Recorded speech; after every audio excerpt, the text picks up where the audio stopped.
tumbuh gigi bungsu itu bisa sakit. Yang pertama, semua tumbuh gigi itu sakit.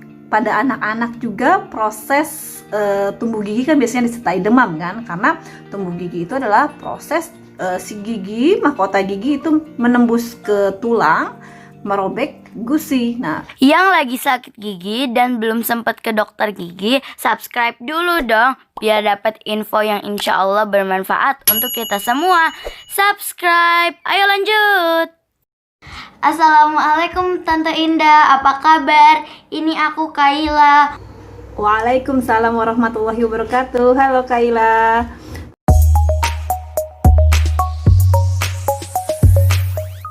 Tante Dokter Gigi Indah Amisani, spesialis bedah mulut, praktek di RSUD Banten, RSUD Malingping Banten, dan Rumah Sakit Budi Asi Serang Banten. Oh ya Tante Indah kan dokter gigi spesialis bedah mulut. Aku mau tanya nih, boleh kan? Tante Indah coba jawab ya pertanyaan-pertanyaan dari Kaila.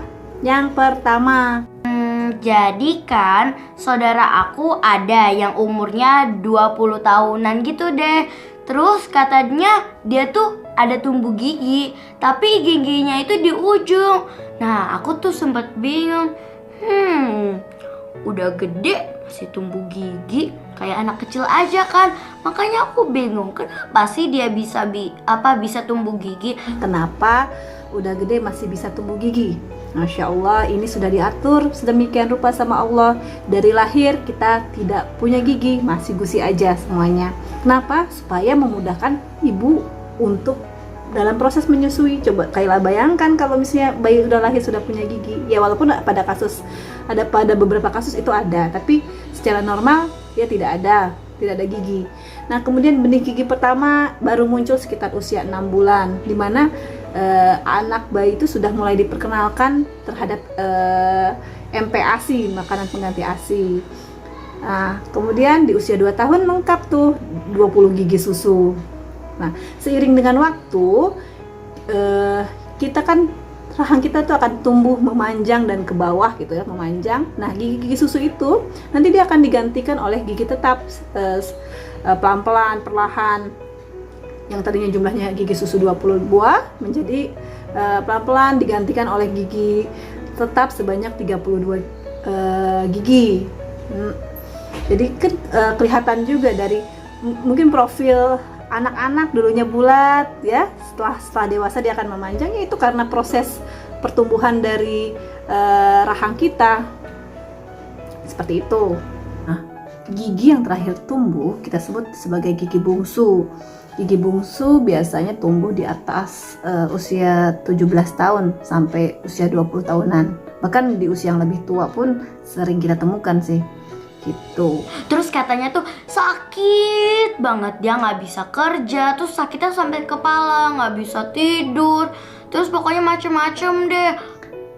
Permasalahan yang sering terjadi pada gigi bungsu adalah gigi tumbuhnya tidak normal atau tumbuhnya sebagian, posisinya miring. Ya, itu disebabkan karena anak-anak sekarang itu biasanya dari kecil itu terbiasa mengunyah yang lembek-lembek, mengunyah yang lunak-lunak, tidak terbiasa untuk makan sayur-sayuran yang butuh upaya untuk mengunyah atau daging-dagingan.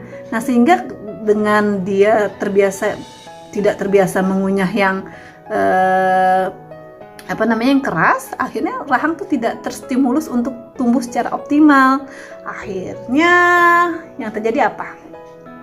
Lebar lengkung rahang itu tidak sesuai dengan lebar lengkung gigi yang harusnya muncul, jadinya terpendam deh.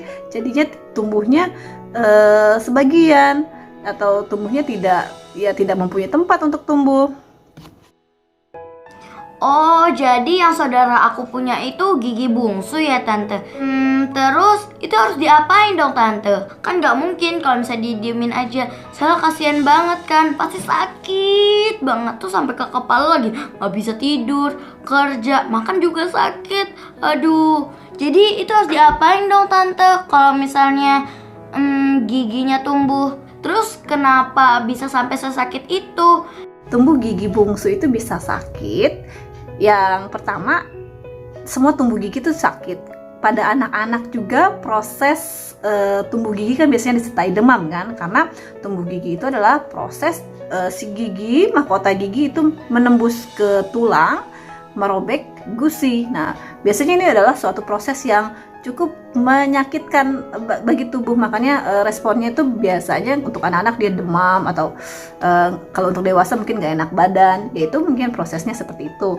Ditambah kalau pada gigi bungsu ini biasanya dia kan tidak dapat tempat untuk tumbuh, karena ya tadi mengunyah yang tidak optimal, jadi rahangnya kecil gitu kan, tidak tumbuh.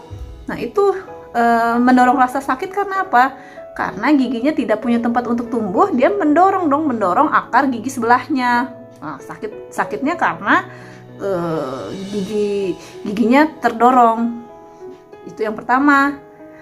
Dan ditambah lagi, kalaupun dia tumbuh sebagian, dia berarti hanya merobek gusi sebagian saja, tidak semuanya muncul ke permukaan. Nah, robekan gusi itu nantinya akan menjadi seperti sariawan, menjadi seperti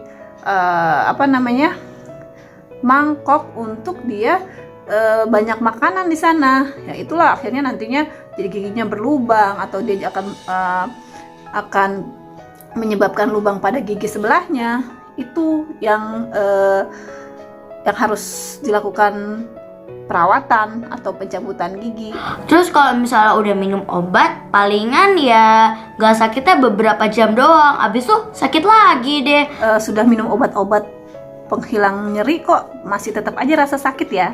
Sebenarnya kalau misalnya di bidang kedokteran gigi itu obat penghilang rasa nyeri hanya ya untuk menghilangkan gejala sementara aja, tapi obat yang terbaik adalah menghilangkan penyebabnya. Apa dulu? Dicari dulu penyebabnya. Nanti makanya kita perlu ke dokter gigi.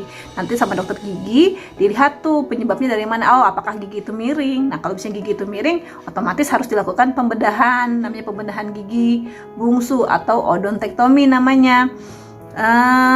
Kalau misalnya tidak ada masalah, gigi bungsu itu dia tumbuhnya normal, ya dibiarkan juga sebenarnya tidak jadi masalah. Terus yang harus dilakukan operasi yang seperti apa sih? Yang harus dilakukan operasi gigi adalah pada kasus-kasus di mana gigi itu udah keseringan sakit, udah terlalu lama sakit hingga mengganggu aktivitas, hingga mengganggu fungsi. Nah, itu perlu dilakukan pembedahan, atau posisi giginya miring, sehingga posisi giginya miring, akhirnya numpuk makanan di sebelah sana, ya jadinya lubang, baik lubang ke gigi itu sendiri ataupun gigi sebelahnya. Gitu ya. Tapi tante, sebentar, kalau misalnya nggak dioperasi, itu emang bakal terjadi apa sih tante? Emang kenapa kalau nggak dioperasi? Ya kalau nggak dioperasi otomatis biasanya sakitnya akan tetap berlanjut. Yang kedua bisa aja jadi infeksi. Yang ketiga bisa jadi kista. Ya bisa jadi kista.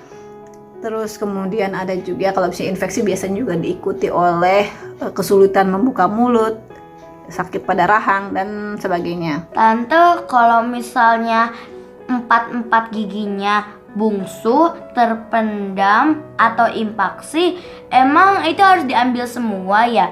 Terus bisa nggak sih kalau misalnya empat gigi itu langsung diambil dalam satu waktu? Kalau misalnya 4 gigi itu diambil satu waktu bisa nggak?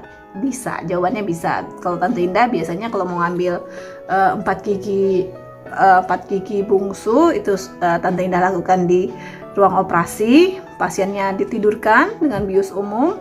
Kemudian pasiennya kita buka mulutnya dengan menggunakan alat, ya kita bedahlah di sana di ruang operasi. Nanti begitu bangun pasiennya sudah tercabut semua 4 gigi belakangnya.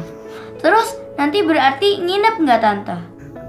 Untuk pembedahan dengan bius umum biasanya pasien dilakukan rawat inap.